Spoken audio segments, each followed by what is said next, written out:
കർത്താവേ, നിന്റെ ഉന്നതമായ നാമത്തിന് സ്വസ്ഥം ചെയ്യും.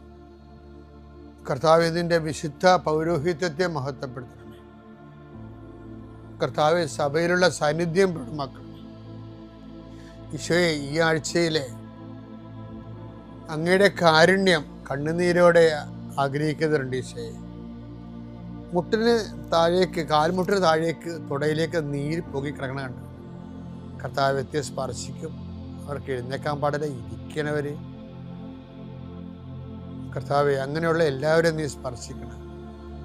പ്രാർത്ഥിക്കണമെന്നും പ്രാർത്ഥിച്ചത് സുഖപ്പെട്ടിട്ട് ജോലി ചെയ്യണമെന്ന് ആഗ്രഹിക്കുന്ന എല്ലാവരെയും നീ സ്പർശിക്കണേ കർത്താവെ.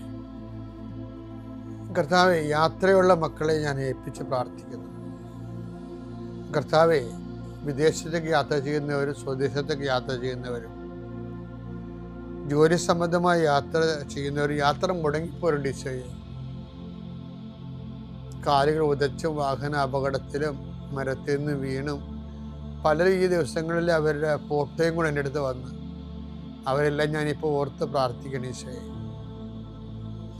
ഈശോ, നിന്റെ തിരുമുറുപാടുന്ന വലതുകരം, ആണിപ്പെടുതാർന്ന അത്ഭുതകരം കിടപ്പ് രോഗികളുടെ മേൽ നീ നീട്ടണമെന്ന് പ്രാർത്ഥിക്കുന്നു. അടിപ്പിണർ പോലെ വൈദാഘാതം പോലെ ദൈവിക ശക്തി അവരിലേക്ക് ആവഹിക്കണമേ എന്ന് പ്രാർത്ഥിക്കുന്നു.